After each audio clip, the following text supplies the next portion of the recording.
conosco. Estava contando, pelo menos para o curso se vincula ao programa de pós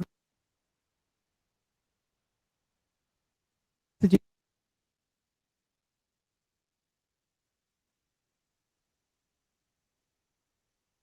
novamente.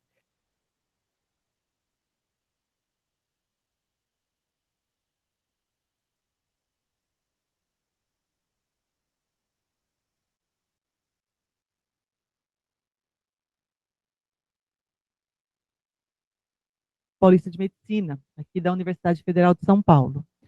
Nós temos pesquisadores e orientadores que orientam e trabalham com diversas linhas de pesquisa, com várias áreas do saber, e também utilizando recursos metodológicos de ponta, de inovação, os mais modernos aí na ciência mundial.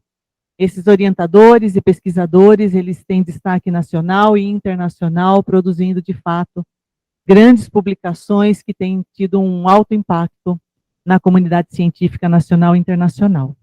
E nós temos também, como aqui vocês estão vendo, quem está aqui presencial, alguns, né, pós-graduandos de excelência, que realizam suas pesquisas com rigor, com ética, com responsabilidade e fazendo também da ciência o melhor. Para quem não conhece as nossas estruturas, também vale a pena vir aqui presencial em algum outro momento, e quem está aqui vai conhecer. Nós temos laboratórios com equipamentos também de ponta, que nos permitem realizar uma pesquisa inovadora, com os recursos metodológicos mais modernos, níveis como infraestrutura de pesquisa, aqui para os pesquisadores e pós-graduandos da nossa escola. Com escola, né?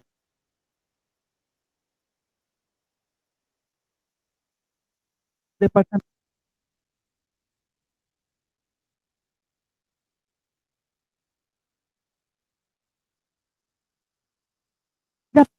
de pesquisa da Universidade Federal de São Paulo.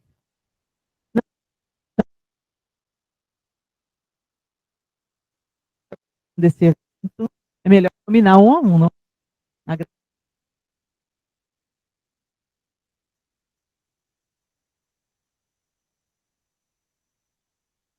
Como nossas poderosas, olha a lista de mulheres, hein? Beatriz Nunes, Bianca Favila, Camila Estevam, Emily Barroso, Isabela Capuccio, Rebeca Correia e Tainá Vilela. Vocês vão poder conhecer o pessoal aqui. Quem está aqui presencial e também à distância vão ouvir palestras de cada uma desses membros da equipe. Esse curso de atualização, que está na sua 7ª edição, então a gente mostra o quanto ele tem sido fortalecido a cada ano. Ele é um evento bianual, é constituído, então, por palestras envolvendo temas atuais da ciência, principalmente as grandes que são anatomia, biologia do desenvolvimento,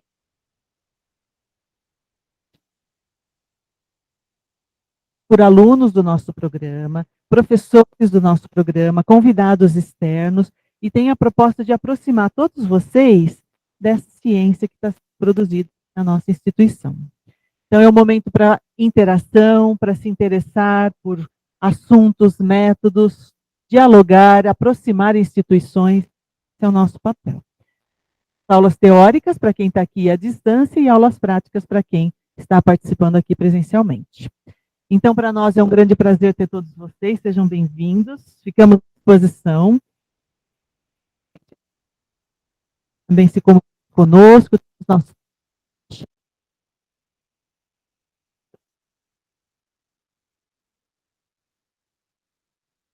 bem-vindos, e essa semana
Bom dia, pessoal. Eu sou a Tainá Vilela, doutoranda aqui do programa em Biologia Estrutural e Funcional.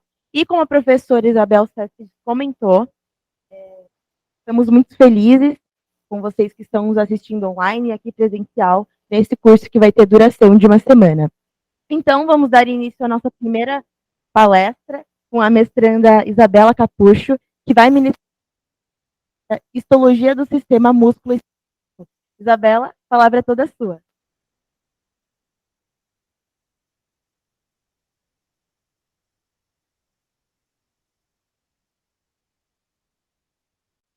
Bom dia. Estão escutando? Alô? Bom dia. Bom dia. Desligou? Alô?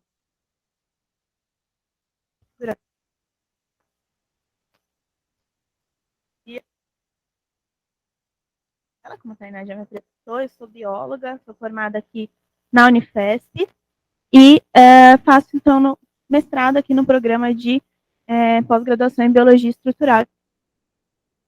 E com vocês sobre a histologia do sistema músculo-esquelético. Bom, então, quando a gente está falando de sistema músculo-esquelético, na verdade, nós estamos falando de dois sistemas. O sistema esquelético, que ele é formado principalmente, então, pelos ossos, articulações e as cartilagens associadas, e que tem como principais funções a sustentação, proteção e o movimento, e também sobre o sistema muscular, que ele, então, é formado pelos músculos estriados esqueléticos e tem a função, então, de produção dos movimentos do corpo. E a histologia também, para relembrar um pouco com vocês o que é, então é o estudo das células e dos tecidos do corpo e como essas estruturas se organizam para constituir órgãos. Aí, como a gente está falando, então, de células e tecidos, que são estruturas muito pequenas, nós precisamos sempre de auxílio de um microscópio para fazer o estudo da histologia. E também relembrando, o nosso corpo é constituído por 4 tipos principais de tecidos. O tecido epitelial, que então tem aquela característica de células justapostas. O tecido conjuntivo, que tem uma característica de ter uma abundante matriz extracelular. Ele é dividido, então, em tecido conjuntivo propriamente dito, frouxo e denso, e os tecidos conjuntivos especializados, como tecido adiposo, cartilagem e osso. Também tem o tecido nervoso, que tem células que são especializadas na condução do pulso nervoso, e o tecido muscular, que tem células que têm capacidade de... Do tecido muscular, eles são divididos em 3 tipos. O tecido muscular liso, que ele tem uma contração involuntária, e ele está constituindo, por exemplo, as paredes dos nossos órgãos. O tecido muscular estriado, cardíaco, que, como o próprio nome diz, ele constitui o nosso coração, né? Ele também tem uma contração involuntária. E o tecido muscular estriado esquelético, que ele tem uma contração maioria voluntária, e ele então vai constituir os nossos músculos que estão associados aos ossos. Como aqui a gente vai falar de sistema músculo-esquelético, a gente vai focar então nos tecidos conjuntivos especializados, principalmente o osso e a cartilagem, e no tecido muscular estriado esquelético. Bom, então começando pelo tecido muscular estriado esquelético. Uma pergunta para vocês, né? O que acontece quando a gente faz exercício físico que ocorre a hipertrofia do músculo? Bombadão, assim, né? Para a gente responder essa pergunta, a gente precisa, então, entender como que é esse tecido. Certo? Então, o tecido muscular estriado esquelético, ele é formado, então, por feixes de fibras, né? Feixes de células, que são células alongadas, né? E justamente por conta desse formato, né? Como a gente pode ver nessa foto micrografia, são células bem alongadas, elas também podem ser chamadas de fibras musculares. Essas células têm uma capacidade de contração, e como a gente pode perceber aqui nessa foto micrografia, elas possuem estriações transversais, né? Por isso vem o nome tecido muscular estriado esquelético. E uma característica interessante desse tecido, que é até uma característica que a gente usa para diferenciar dos outros tecidos musculares, é que essas são células multinucleadas, né? Que a gente consegue ver bem os núcleos das células, e esses núcleos são localizados na periferia das células. Então, aqui são localizados, né, próximo à membrana da célula, né? Aqui temos mais algumas fotomicrografias de cortes histológicos de tecido muscular estriado esquelético. Aqui um corte longitudinal. Nós conseguimos ver bem aqui as estriações, tá vendo aqui, transversais, e os núcleos das células localizados, então, na periferia da célula. Aqui em um corte transversal, a gente não consegue perceber as estriações, mas a gente consegue, então, localizar os núcleos, né, as células multinucleadas, e esses núcleos, então, localizados na periferia da célula. Bom, então, como que é organizado esse músculo, né? Como eu falei anteriormente, são organizados em fibras. Mas, então, internamente, esse músculo, né, envolvendo todo o músculo, tem um tecido conjuntivo, que é denominado epimísio, né, que vai envolver todo o tecido. Do epimísio vai partir septos também de tecido conjuntivo, que vão envolver cada feixe de fibra, né? E esse tecido, então, é chamado de perimísio. Envolvendo cada uma das fibras musculares, vai ter um tecido conjuntivo bem delgado, que então é denominado endomísio, tá? E de capilares sanguíneos. Aqui temos fotomicrografias também, para a gente conseguir ver esses tecidos conjuntivos. Aqui o epimísio, né, envolvendo todo esse tecido muscular.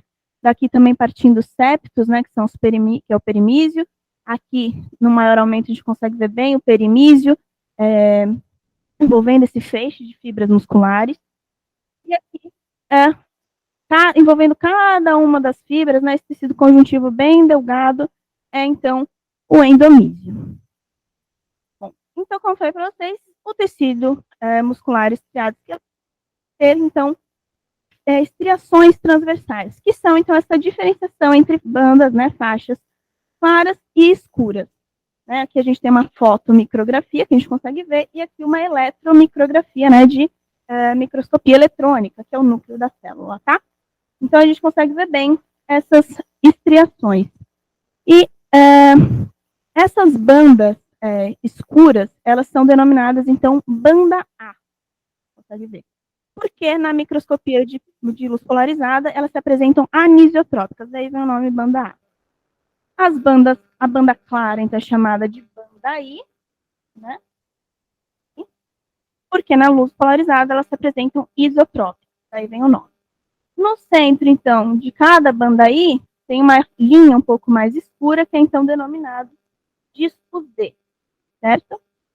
E também aqui a gente só consegue ver na microscopia eletrônica, mas no centro da banda H, também, da banda A, perdão, tem uma faixa um pouquinho mais clara, que é então denominada banda H.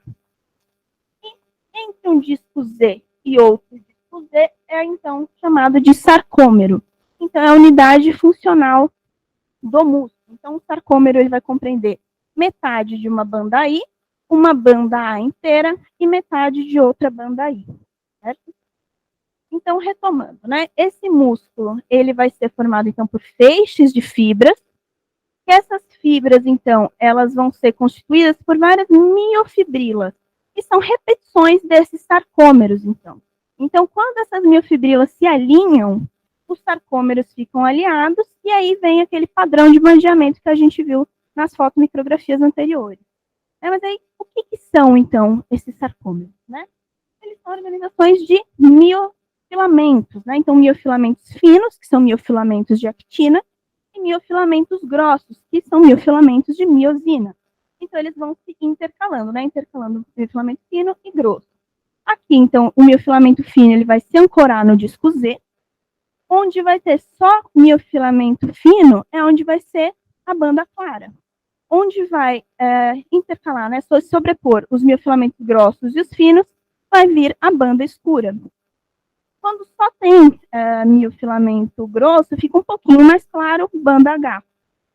Sobreposição também fica mais escuro, e aqui só miofilamento fino fica mais claro. Então, esse aqui é o sarcômero. E é justamente o deslizamento desses miofilamentos um sobre o outro é que, então, vai fazer a contração muscular. Então, esses miofilamentos finos, como eu falei, são miofilamentos de actina, que são, então, polímeros desses monômeros aqui representados em rosa. Também tem a tropomiosina, que é, então, essa molécula um pouco mais alongada, que vai se posicionar aqui entre os filamentos de actina, e a troponina, que vai ter, então, 3 subunidades, que vai se posicionar aqui também, é onde elas têm o sítio de ligação do cálcio, e elas, então, vão tampar o sítio de ligação da actina. Os miofilamentos grossos, então, são miofilamentos de miosina, que é essa molécula grande aqui, que tem essa região na extremidade, que é a cabeça da miosina, que é onde vai ter o sítio de ligação da actina. Então, como que vai acontecer essa contração muscular? A contração muscular, então, é o deslizamento de filamentos finos sobre os grossos.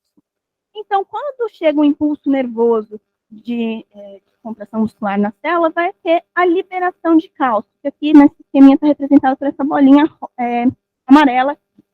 Então, quando o cálcio chega na célula, ele vai se ligar na troponina, está em roxo, mudando a conformação da troponina, que vai, então, empurrar a tropomiosina, e isso vai expor o sítio de ligação da actina. Isso, a cabeça da miosina se liga na actina, ela se dobra e acontece a contração muscular. Certo? Bom, então agora que a gente sabe como que funciona, como que é constituído esse tecido muscular esquelético, voltamos à pergunta inicial, né? Então, o que é a hipertrofia muscular? Né? Quando fazemos exercício, então, vão ocorrer pequenas lesões no tecido, que são normais, mas que isso vai estimular, então, a síntese de proteínas, levando, então, à formação de novas miofibrilas. Né? Então, nisso, ocorre a hipertrofia do músculo, que ele vai aumentando a quantidade de miofibrilas, ele vai ficando maior. Certo? Bom, então, agora, entrando no sistema esquelético, começando, então, pelo tecido ósseo, deixo uma pergunta para vocês também. Quando vocês veem um osso lá, todo duro, vocês imaginam que ele é um tecido mais estático, né, parado, ou é um tecido dinâmico, com células vivas, que estão a todo momento se modificando? O que vocês acham? Inicial. Oi. Certo. O tecido ósseo é um tecido extremamente dinâmico, tá? Então, ele está a todo momento reabsorvendo, formando um novo osso, tá? Ele é um tecido, então, que responde a diversos, né, por exemplo, o hormônio do crescimento, também o paratormônio, que é o hormônio produzido pelas glândulas, ele induz a reabsorção óssea, quando tem a necessidade, por exemplo, de cálcio no organismo, o paratormônio que vai, então, de cálcio na corrente sanguínea, então. Ao contrário, a calcitonina é um hormônio produzido na tireoide, e ele vai inibir essa reabsorção óssea.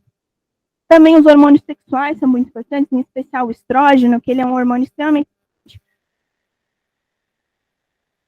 Então, ele está muito...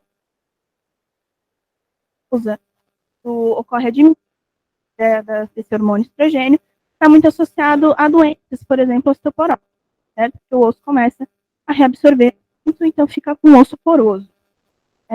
Ele também é um tecido extremamente responsivo às cargas mecânicas, né? Então, essas cargas mecânicas, elas estimulam a remodelação óssea, que é extremamente importante para a homeostase do tecido, e isso mostra também a importância do exercício físico, né? Uma vez que a principal tensão que age sobre o osso é a tensão vinda dos músculos, né? Então, por exemplo, pessoas que ficam acamadas por muito tempo, né, porque elas não estão fazendo exercício, elas acabam tendo uma perda óssea muito grande, né? Então, por isso é muito importante fazer exercício físico em todas as fases da vida, em especial também na fase de crescimento.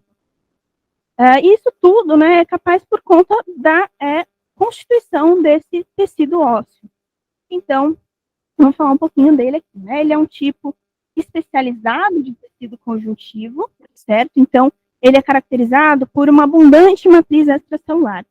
Para eu localizar vocês aqui nessa foto micrografia, aqui a gente tem uma trabécula óssea, tá? Aqui regiões de medula óssea, tá? Então, a gente vai focar aqui nessa trabécula. A gente consegue ver as células aqui, tá? E essa, então, abundante matriz extracelular, que é característica de tecido conjuntivo. E, no caso do tecido ósseo, é uma matriz óssea mineralizada, calcificada. Tá? Então, elas têm funções, esse tecido tem funções de depósito de cálcio, fosfato e íons, né? Como eu falei para vocês anteriormente, quando tem necessidade de cálcio no organismo, por exemplo, vai ter, então, a indução da reabsorção aqui, né? do osso para, então, liberar esses íons no organismo. Também tem função de proteção. Então, por exemplo, o crânio ele vai proteger o encéfalo, a caixa torácica proteção os órgãos, a coluna vai proteger. Então, tem essa função de proteção. E também tem a função de movimentação, né? Porque ela vai formar, então, um sistema de alavancas que vai, então, esse movimento produzido pelos músculos, né? E ele vai ser constituído, então, por 3 tipos celulares. Vamos falar de cada um deles agora. Então, o primeiro tipo celular são os osteoblastos, tá? Que eles estão dispostos na superfície óssea, lado a lado, formando um arranjo epitelióide, como a gente pode ver aqui nessa fotografia. Aqui também temos uma trabécula óssea, tá?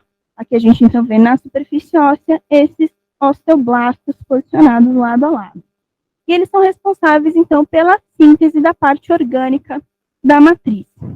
E esse, então, osteoblasto, ele vai sintetizando a matriz, até que ele acaba ficando enclausurado, né, por essa matriz, então se diferenciando em osteócito, certo? Aqui a gente consegue ver um osteócito, então, já enclausurado na matriz. Aqui mais algumas fotomicrografias de osteoblastos, aqui temos essas trabéculas ósseas aqui, e na superfície, então, tem os osteoblastos, certo? Durante o processamento histológico, às vezes acaba tendo um descolamento desses osteoblastos, tá? Por isso que aqui nessas fotomicrografias eles não têm aqueles lado a lado como tinha no anterior, né? Só temos alguns. Mas isso é devido ao processo histológico, tá? O segundo tipo celular, então, são os osteócitos, tá? Que vão se localizar, como a gente pode ver aqui, no interior dessa matriz óssea, né? Então, eles vão estar dentro de lacunas, certo? Esses osteócitos, eles possuem prolongamento, muitos prolongamentos, como a gente pode ver aqui nessa eletromicrografia, né? Aqui os prolongamentos, e nessa microscopia de eletrônica de varredura também, a gente consegue ver que tem muitos. Esses prolongamentos ósseo calcificado, certo? E esses prolongamentos, eles vão formar uma rede no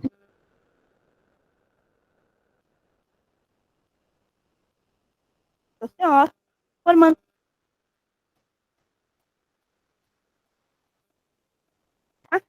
então,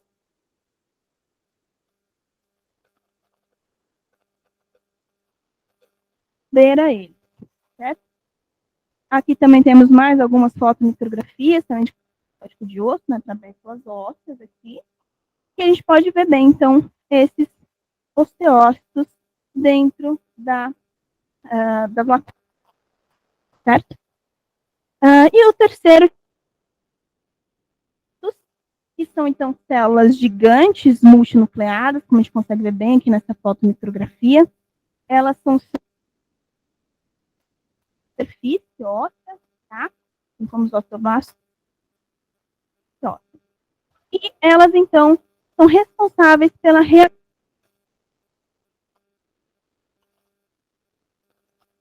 os osteoclastos.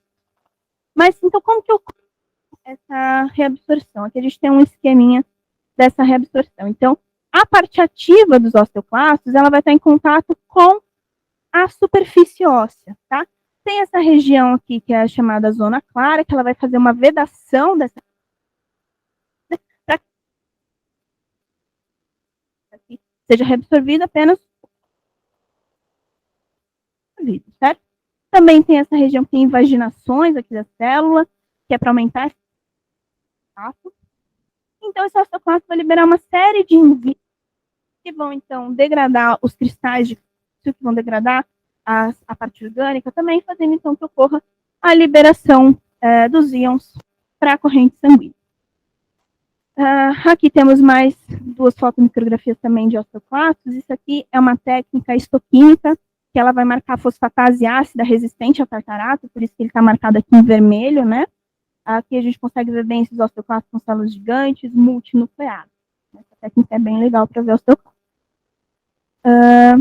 Da parte da matriz, né? Então a gente consegue perceber que ela, em sua maior parte, é mineral, certo? Também tem uma parte orgânica aqui de 35% e 15% de água. Dentro dessa parte mineral, a maior parte é formada, então, por íons de cálcio e fosfato, que vão formar, então, cristais de hidroxiapatita. Mas também tem presente outros íons em menor quantidade, tá? Da parte orgânica, a gente consegue perceber que ela é, na maior parte, formada por colágeno 1, certo?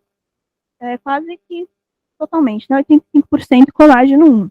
Também tem 5% aqui de colágenos, outros tipos de colágeno, né? Bem menor quantidade, também bem menor quantidade outras moléculas não colágenas, como, por exemplo, lipoproteínas, ácido hialurônico e proteoglicanos, certo?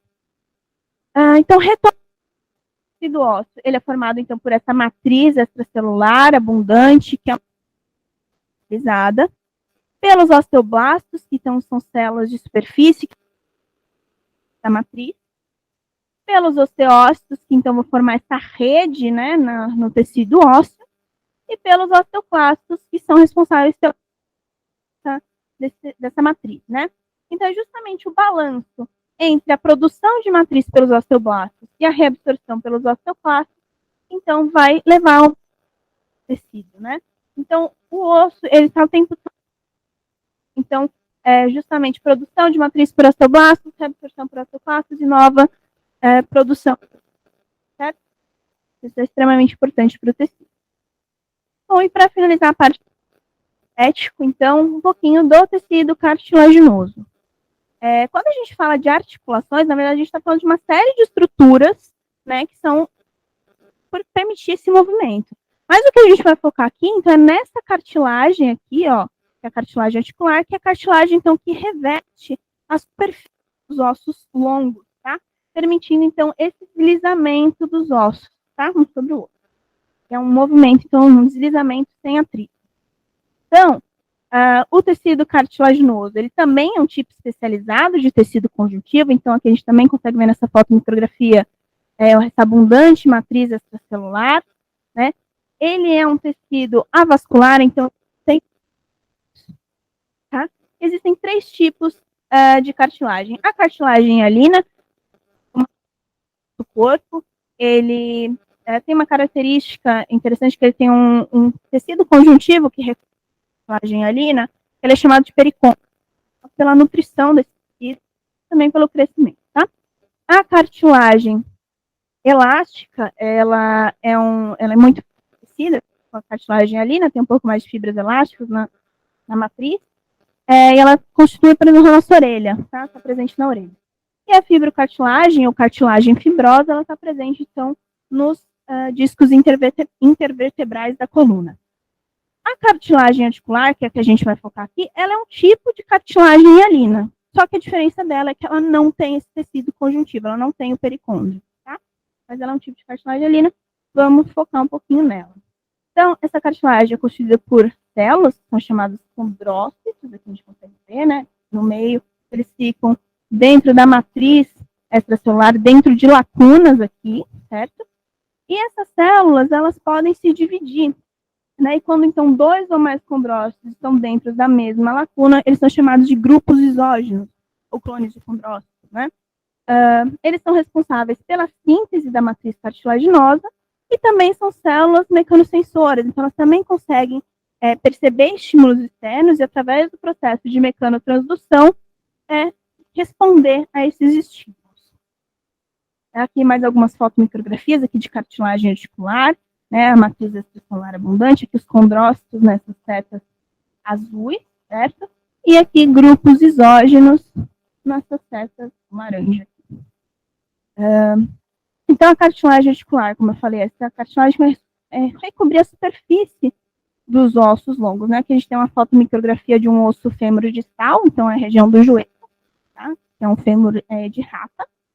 Então, aqui, essa cartilagem articular vai ser essa cartilagem que recobre, então, aqui a superfície desse osso, certo? Em maior aumento, a gente está vendo, então, né, que são formadas também células, essa abundante matriz extracelular, grupos isógenos, e não tem aquele tecido, então, conjuntivo, que é o pericôndrio. Então, justamente por esse tecido não ser articular e não ter pericôndrio, é que é tão difícil recuperar a cartilagem quando acontece uma lesão, alguma doença, certo? A matriz cartilaginosa, então, ela é formada principalmente por colágeno tipo 2, por proteoglicanos, que são formados, então, por glicosaminoglicanos sulfatados. O proteoglicano mais encontrado na matriz cartilaginosa é o agrecan, e que ele é formado, então, pelos glicosaminoglicanos sulfatados com chondroitin sulfato. Tá? E essas moléculas, elas são responsáveis, então, pela retenção de água no tecido. Então, quando você escuta falar, a cartilagem está secando, é porque está tendo, então, uma degradação desses componentes da matriz, e aí o tecido não é mais capaz de reter a água. Então, por isso que o pessoal fala que a cartilagem está secando. Também tem a presença de ácido hialurônico, um componente importante da matriz cartilaginosa, que juntamente com os proteoglicanos vão formar agregados de proteoglicanos, e também glicoproteínas, certo? Então, todos esses componentes aqui, eles vão interagir, fazer uma interação. Então, o colágeno 2 vai interagir com os proteoglicanos, que vão interagir com o ácido hialurônico, que vai interagir com novos proteoglicanos, que vai interagir com outras fibras de colágeno 2. Então, isso vai formando uma rede nessa matriz cartilaginosa, que é extremamente importante, então, para manter as propriedades físicas da cartilagem de resistência à tração, certo? Bom, então, para a gente finalizar agora mesmo, o que está sendo realizado de pesquisa aqui na Unifesp, no grupo em que eu estou inserida, né? Aqui, então, a gente está no laboratório de tecidos mineralizados, que é da disciplina de histologia e biologia estrutural, do departamento de morfologia e genética, aqui da Escola Paulista de Medicina da Unifesp. Nós ficamos ali no edifício Lemos Torres, tá? Para quem está presencial, vocês vão conhecer esse edifício na quarta-feira, se não me engano. E esse é o laboratório, então, coordenado pela professora doutora Rejane Daniele Reginato, que é a minha orientadora e orientadora aqui do programa. Então, o que a gente trabalha lá no laboratório, né? Nós temos um modelo experimental, nós trabalhamos com animais, tá? Nós temos um modelo experimental de privação estrogênica. Como eu falei para vocês, tanto o osso, o estrógeno é um hormônio extremamente importante para o tecido. Então, quando pós-menopausa ocorre a diminuição desses hormônios, acaba acontecendo, então, pode levar também à osteoartrite e à osteoporose. Então, o nosso modelo é justamente para mimetizar, então, mulheres na pós-menopausa. Então, nós fazemos, então, a cirurgia de oforectomia bilateral. E como a gente faz essa cirurgia, então, né? Aqui a gente primeiro faz a tricotomia da região abdominal dos animais, tricotomia retirada do pelo. Nós fazemos a incisão da pele, da musculatura, a exposição, então, das tubas uterinas e ovários, fazemos a secção dos ovários, a internalização e sutura. Então, com a retirada dos ovários, eles não são mais capazes de produzir estrógeno, então, fazendo de privação estrogênica, de osteoartrite. Já temos vários trabalhos do grupo publicados com esse modelo experimental, seguindo de tratamento, né, tratamento farmacológico, tratamentos físicos, né? Mas o que eu tenho trabalhado, então, no meu mestrado? Iniciação científica, então eu tenho trabalhado na iniciação científica e agora no mestrado, né? Eu trabalho com osteoartrite, então na osteoartrite, ela ocorre uma degradação dessa cartilagem articular e muita reabsorção, remodelação desse tecido ósseo subcondral, que é esse osso que fica localizado lá abaixo da cartilagem articular, e que é sabido que tem uma íntima relação entre esses dois tecidos. E até hoje não tem nenhum tratamento que ele consiga reverter esse processo de osteoartrite, né? São tratamentos mais anti-inflamatórios, tratamentos com processo gerador, mas não tem nenhum tratamento ainda totalmente eficaz, né, para reverter esse processo. Então, o que eu tenho trabalhado? Com duas terapias, que é a terapia de ondas de choque e vibração mecânica, para ver os efeitos dessas terapias na osteoartrite desencadeada pela privação estrogênica, que é o nosso modelo experimental. Então, vemos efeitos na cartilagem articular e osso subcondral e a correlação desses dois tecidos, certo? Então, a terapia com ondas de choque, esse aparelhinho aqui que a gente usa, ela é aplicada diretamente no joelho dos animais, tá? Aqui a quantidade de energia por pulso controlada, certo? Essa é uma terapia que ela é muito interessante porque ela não é invasiva, então ela vai diminuir as complicações. Ela tem mostrado, né, que leva um alívio da dor e a melhora do desempenho das atividades diárias. Ela também tem demonstrado eficácia no tratamento de algumas disfunções musculoesqueléticas, por exemplo, fraturas não consolidadas, fascite plantar. né? Isso porque ela parece contribuir para um reparo tecidual. Então, justamente, será que não está encadeada pela privação estrogênica? Quais os efeitos dessa terapia umbral? Esse é o meu trabalho. E também a vibração mecânica, que essa é a plataforma vibratória que a gente usa. Ela foi desenvolvida pelo Departamento de Bioengenharia da USP de São Carlos. Ela foi baseada na vibratória da NASA, desenvolvida primeiro para restabelecer astronautas. Então, essa plataforma que a gente usa, ela foi construída baseada, né? Aqui uma vista superior da plataforma e os animais na plataforma durante o experimento. Essa vibração mecânica, então, ela é considerada uma forma de exercício, certo? Ela também é uma modalidade biofísica não invasiva e ela tem sido incorporada como uma terapia adjuvante para osteoporose, tá? E aí, então, mas o meu trabalho é ver quais os efeitos da vibração mecânica, tanto quanto associados quais os efeitos na osteoartrite, principalmente no osso subcombral e cartilagem articular. E o que a gente tem de resultados, assim, no prelo para a publicação já? Desde a sessão científica, agora um pouquinho do mestrado já também. E as ondas de choque, ela tem demonstrado resultados bem interessantes, né? Que ela tem diminuído a morte celular, diminuído a inflamação, tem preservado componentes importantes da matriz cartilaginosa e diminuído o grau de osteoartrite, né? Nós temos uma classificação de grau de osteoartrite, a gente percebeu que após a aplicação das ondas de choque tem diminuído. Também tem um aumento dessa área óssea subcombral. A vibração mecânica, ela tem demonstrado um aumento dos componentes também. E a associação dessas duas terapias, ela tem diminuído, então, a inflamação, diminuído a morte celular, consequentemente, diminuído também resultados bem interessantes, bem promissores. E é isso. Também meu e-mail para contato, qualquer dúvida. Então,